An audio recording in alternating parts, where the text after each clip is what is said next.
Welcome to KAKA Healing Stories. Yes, well, Puzzle Media family, I welcome you all. Yeah, today I'm here with Miss Margaret Chankunda Mubanda, right? Yes. That's the name? Yeah. And she's the founder of KAKA Healing Stories. This company is located here in Surrey. If you don't know Surrey, Surrey is in British Columbia. And she's the founder. I'm here with her today so that she can tell us what do they do. So stay with us here on Puzzle Media while we go through her story and what she does. Nice to meet you. Nice to meet you too. My name is Margaret Mubanda Chakunda Rukoza.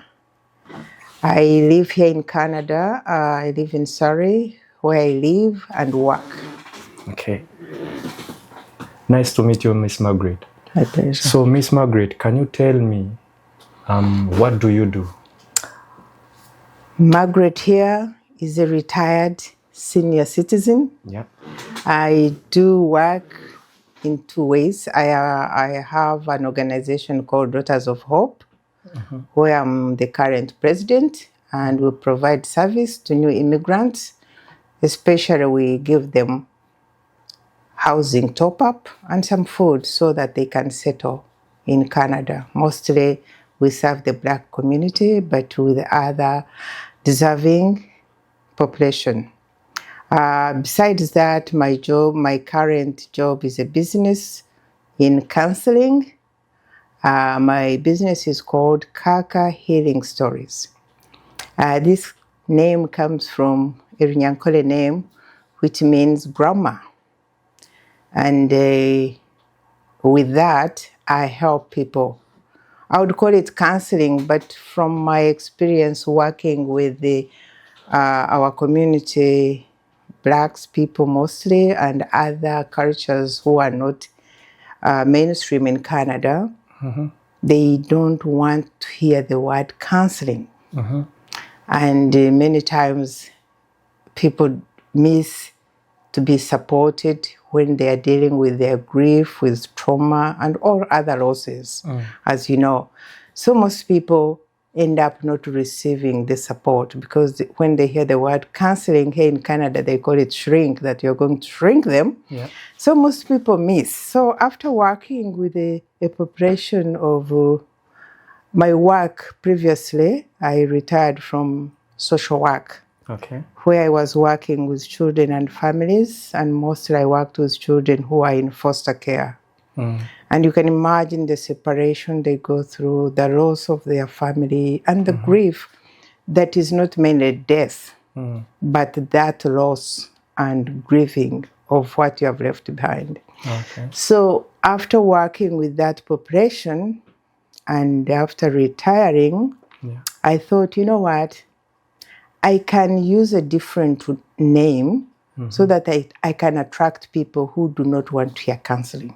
Okay. So my approach is KAKA Healing Stories. KAKA Healing Stories. And the goal is I invite you, just as you're here. Yeah. We sit and converse. Okay. Because back in Africa, when you are having some troubles, you sit with somebody. Yeah. And you just talk and talk and talk and talk. Yeah. And before you know it, you go back happy, simply because you have put down everything, no judgment. So KAKA Healing Story is focused on giving people safe space. They can come and tell their story. Yeah. And I believe, from my experience, people can only heal when they know who they are. Okay. And you cannot know who you are when you don't know your story. Exactly. And your story can be transforming. Because sometimes, you know, people live in condemnation, in anger, whatever happened. Somebody told me I will never make it. And you live with that thinking that you'll never make it, and definitely you won't make it. But when you come to KAKA Healing Stories, you just tell me, what's going on with you? Okay. What's happening for you? Okay, so a simple question. Is this basically for only the Black community, or you also tap into other people? Everybody. because Everybody it's who not, needs your services. yeah, because it's not only a Black community. There are many people, especially now here where in Canada, there is stigmatization. Yeah. Like people. What's stigmatization? Maybe someone may be there Okay. not understanding the meaning of stigmatization. I'll give you an example of stigmatization. Yes. Is like people, like for example, when HIV started. Okay. All right? Yeah. People who were having HIV at that time, people would distance them because they don't know what it was. Yeah. So it's like having AIDS, you are looked at as somebody who is not fitting. Yeah. And recently, in the current situations, Yeah. people who kill themselves, people who die of suicide, there is a stigma. It's like, don't talk about it. Okay, so they feel out of space. They feel out of space. Okay. If you kill yourself or if you kill somebody, like you can't relate with people. Yeah. Right? So my working with people who are traumatized from all kind of situations is to help them understand that, you're not the only one. Things happen. Don't carry that burden on you. Let's see how we can change your story. Okay. Yeah. So that you don't get in that place of locked in. Yeah. Because you don't want people to know that either you have sickness, even cancer, cancer is a sickness, but it's people can look at it as a problem. It's not. Yeah. So where are you from? Oh, I come from Uganda, East Africa. Oh, you come from Uganda, East Africa. So if you say that you come from Uganda, East Africa, something you're doing is called counseling, right? So here you call it what? Healing centers? No, back in Africa where I grew up, the word counseling was not known until recently. Okay. You say how old I am? Yeah. But in my youth years, no, there was no counseling. Okay. For example, as children, they would cut, if you lost dad, they would cut off your hair. And that would mark your grieving that you no longer have daddy. Yes. And it's not going to be an issue you're going to carry on. Of course, you will miss him, but there is an act that has been done. Okay. Except here, if you lose somebody, I have found it very hard for people because there's nobody to mourn with them. Oh, okay. That's why it becomes a big complex for living in the Western world. I can put it in that form. Because as I've been working people with grieving, you find they are lonely. Okay, so what are the challenges have you found into this business? The challenges I have encountered is lack of grants, how to find grants. What is the meaning of grants? The grant. I would like someone who is out there to understand. Yeah. So grants is in the form of money. Here in Canada, when you need to do some project, you can write a proposal. If you want to do a business, you do your business plan, you can get it to the bank, you can get it to people who can fund it. And sometimes they call it business grant, business money to start your business. Yeah. But because my business is not so, it's just a small business, I haven't been able to find those grants or donations. And the reason I'm talking about grants or donations is because my experience in the work I've done as a social worker, services are so limited. And if services are there, you have a waiting list for people to be able to see a counselor, to see a psychiatrist, to see, because there are not many people. And also, counseling is very expensive. Yeah, they pay a lot of money. And for me, from a helping position, I would like to offer my service at a manageable cost for each person. Wow, that's good. So that anybody can have access. Yeah. to my services. Yeah. So if I do that, I would love to see some grants that can support me in doing the work. So that's the challenge I've had. I started actually in November. Yeah. I had saved some money just to start me off. And at the moment, I'm in grinding. Not much is there. I've used it for my space. Yeah. So that I have to have a space for the office. Yeah. Because it's so comfortable for people to come. And I had started it as a home business, but I realized I can't take people to my home. Yeah. I would rather put them in the office. So, but thank God at the moment somebody gave me an office. Yeah. So that's not going to be a problem. Maybe another problem is marketing myself. Yeah. I have a website. It's called KAKAHealingStory.com. Yeah. I just finished it. Anybody can access it. Yeah. And with those two, I think with the website and having a free office, now I can comfortably go out there and market myself. Okay, so how long have you been into this business? KAKA Healing Stories, I have just started. However, the organization I'm working with, Daughters of Hope, where we do the same. I mean, when I'm working with the clients that come to get supported, Yeah. I do apply these skills because they come with different burdens, traumas. So I sit with them and we talk and help them to overcome whatever they are going through.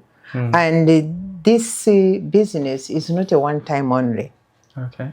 Because when you are having grief or you have lost a loved one, you are dealing with death. You are dealing, because in this program I deal with grief counseling, trauma. I call it grief counseling, but I call it now trauma support, death and loss, grief support.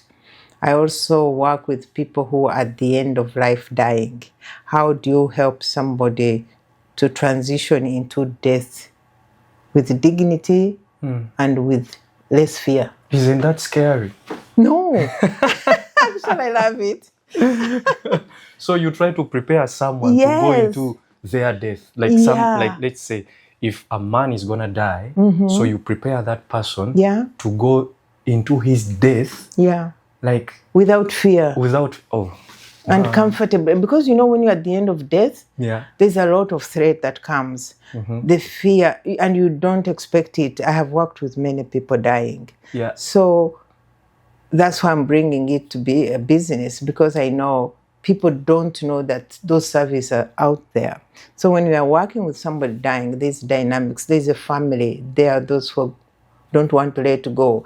And you have to process them, how to bring them all to a point where they can say, you know what, I think this is it. Yeah.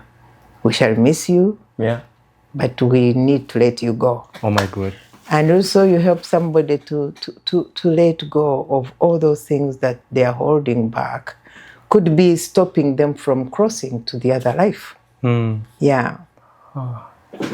So what inspired you to start up this business? What inspired me is because I worked with many people. And this business, putting it right, I work with people who have lost their loved ones, who are grieving.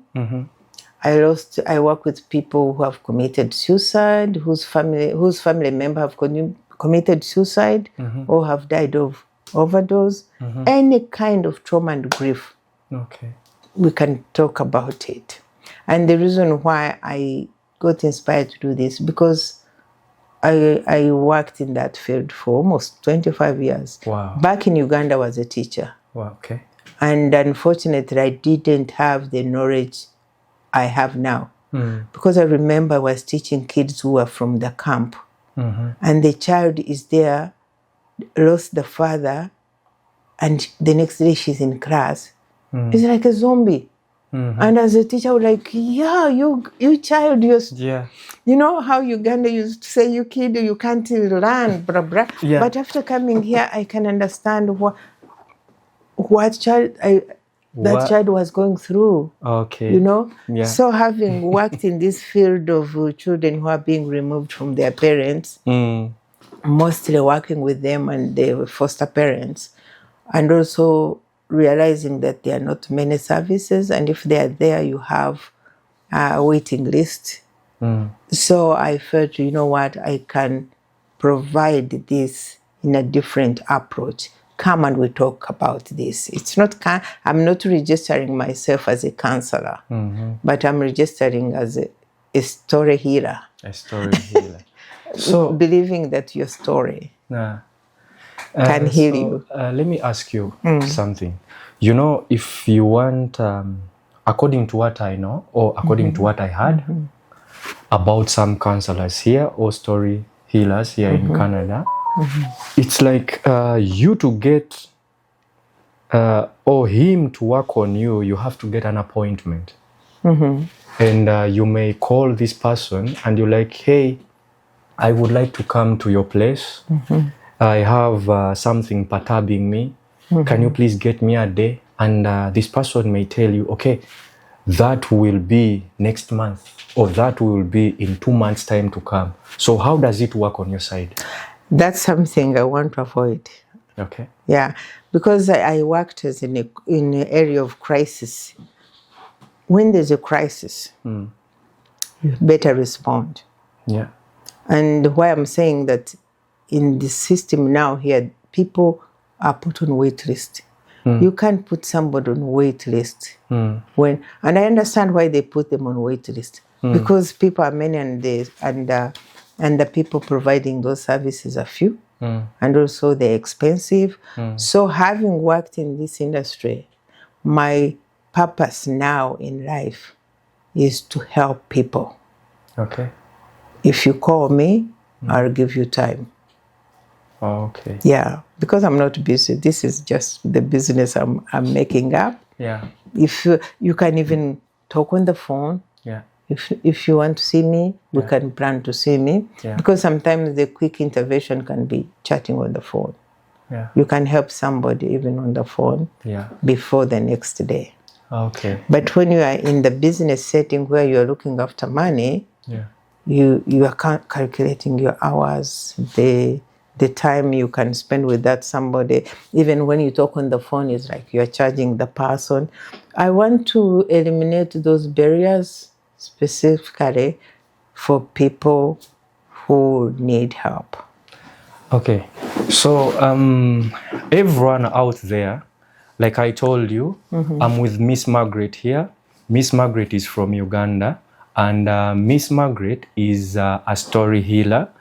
And you may be out there, maybe not speaking. Do you speak Luganda? Yeah, I speak Luganda. Okay, nice. You may be not speaking English and you cannot afford to go to some other story healers around Canada. Miss Margaret is here. Just come to her. You can speak your own language. You can speak Luganda. You can speak English if you also speak English. You can speak English. You can speak Luganda. Runyankole, Luchiga, Rutoro. That is a very good plus. She can speak with you in Luganda. She can speak with you in Runyankole, in Luchiga, and in English. So that means if you're out there, you just feel free to reach out to her. She's gonna help you. It doesn't matter, as long as you understand our can I say, no, I shouldn't say official language. I will say our national language or some other languages within Uganda. And this is a very good chance for us, we Ugandans residing here in Canada. And in Uganda, you can call.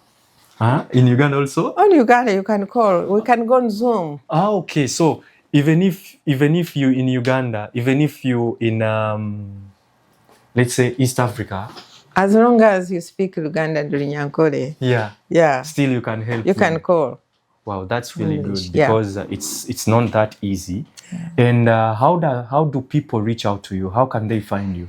I'll give you I have my phone number. It is 778-706-5469. And my email is KAKA HEALING STORIES, one word, @gmail.com. Yeah, we're gonna make sure that we put those numbers in the squeeze bag. You'll be seeing them, the email and the number, so feel free to contact her anytime. And for charges is negotiable. Yeah, that's good. You don't have a fixed price. No fixed price. It's negotiable. Because we're not the same. Business is a new approach of thinking out of the box. Okay. And come up with resources and supports that help people. Okay. Yeah. So what's the name of this place? This place is called Better Collective. However, starting next week, I'm going to a new address. So that means we will have to come to your address, the new address. We show people how the new address is and how you can direct them. Okay. But as per now, they can get you through your email address and your phone numbers. Yes. Still, you can meet them anywhere. Anywhere. If you can go to them, they can come to you. Even we can go for walks. Okay. My approach is so, it's like down to earth. Yeah. If you want to go for a walk in the field, we shall go in the forest and just talk and chat and look at the star, look at the birds, and it's so cool to sometimes our mind, especially when you are like talking about depression. Yeah. There's nothing here. The best way to get out of depression, I have found it, is just to walk out and feel the fresh air. Wow. Have a conversation with somebody, a cup of tea. Yeah. So we can go anywhere. Okay. I'm not limited to a building. That's really nice. So, guys, any Ugandan out there, I know you may be a refugee looking for someone to talk to. You will not talk to me even if I'm your friend. I will not understand you very well as she can understand you because she's a professional in this sector. But I'm not a professional in this sector. So it's better if you're looking for someone to talk to. I know a lot of people out there have got a lot of problems and you need someone to talk to. Miss Margaret is here. Try to contact her. She will help you out in anything you're going through. So the name KAKA means grandma. And the reason I came up with that name, KAKA Healing Stories, it's having worked with many youth, many families with challenges of loss and separation, because mostly I worked with children in foster home. Okay. Those who don't know foster home here in Canada and other places, when children are having issues with their parents at home and the parents can't look after them, then the ministry has obligation to remove them from their parents. Okay. And that is usually not a child's responsibility, but because the parent is not doing their job. Yeah. So the children are separated, and of course they come with all the grief, they come with loss. Sometimes they never go back to their parents, sometimes. So I've worked with those group of people, clientele, and my experience is that none of them wants to hear the word counseling. Okay. When you refer them to counseling, they're like, no. Yeah. And not only that, but even in our community, the Black community, people don't need to go counseling, and especially now we have so a lot of mental health. Yeah. People think mental health is like you have to put it under the carpet. Don't say I have mental health issues. And as I was saying, it's what they call stigmatizing. If you have it, it's like you don't need to be known. So I decided to call it KAKA Healing Stories because really counseling is sitting with somebody and talking. Okay. But when you say go to counselor, people think differently. So I've decided to call it KAKA Healing Stories so that you come to my space, which I create as a safe place for you. Yeah. And I ask you, tell me, what's going on with you? Okay. Okay? Okay. What's going well, what's not going well.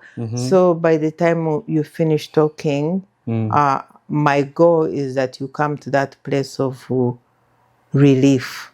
Okay. To know that, it's not about me alone. And my service is not one time only.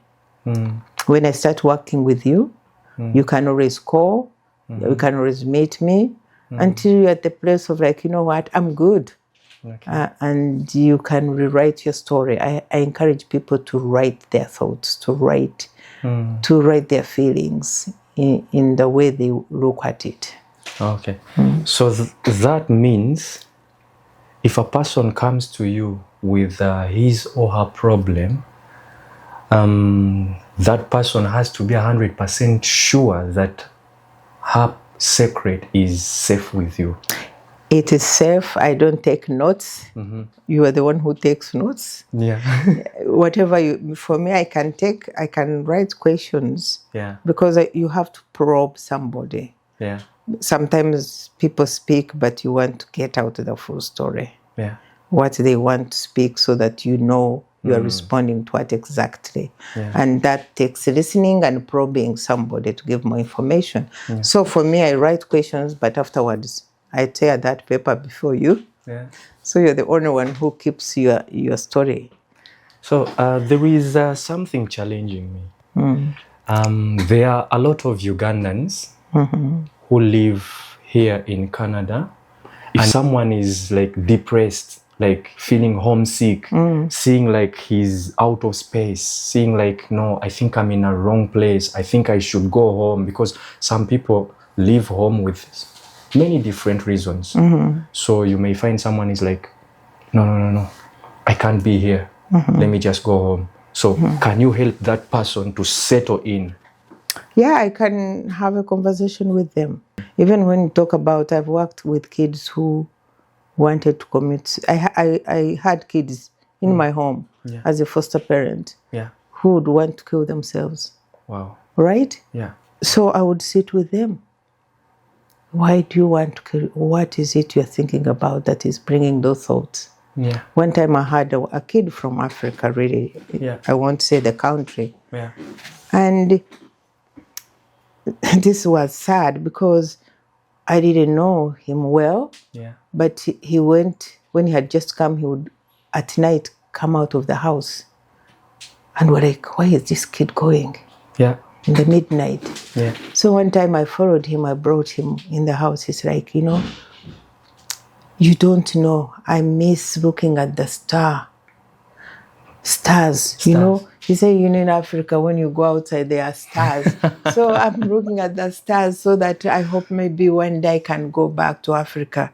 I'm like, that's why you're outside here. Yeah. I'm like, okay, now I'm not scared about what you're going to do, Yeah. So why people get into depression is maybe lack of trust, whom to share your story, whom to talk to, because you're going to be judged. Sometimes we fear being judged. Okay. And sometimes helpers don't know how to talk to people. And sometimes people don't want an answer, they just want somebody to talk to. Okay. And by the time you talk, for me, I hope whenever I talk with people, I try to help them find their path. Okay. I'm not the one telling you what to do, but through your story, I help you to see, I hear you. Okay. I understand why it's like that. And if you're able to find that yourself, that's the process for healing. So it's a pleasure to be with you on your media, Puzzle Media. Yeah, it's Puzzle Media. It's Puzzle Media. Puzzle Media 256. It's a new word. Yeah. And I really appreciate your persistence. Yeah. Because when you called me, I was like, what does he want? Yeah. And you called again. I'm like, this young man, I don't know him, but I think he has a vision and he has a dream and he has a destiny. Yeah. And I felt, you know what, give him a chance. Yeah. So I'm glad that I met you. Yeah, basically the reason why we started this channel, the Puzzle Media, because right now we're based in Vancouver, but we want to be going Canada around to see the Ugandans who reside within different places, to see what they do. They've got stories to tell. So like you, what you do, I just heard about KAKA Healing Center and I checked to see who is the owner of KAKA Healing Center, because the name sounded like familiar? KAKA Healing Stories. Yeah. KAKA Healing Stories. Yeah. And I was so touched up, and I was like, I have to meet this lady, talk with her, and see what she does. But I'm so glad, at least we Ugandans here in British Columbia, we have someone like Miss Margaret who can understand us, who can listen to us, and help us go through a lot. Thank you. Subscribe to our channel, Puzzle Media, share our videos, and keep us moving. Any Ugandan out there, we're going to reach out to you, and you have to tell us what you do and how your life is within Canada. Thank you. Bye-bye. Till next time.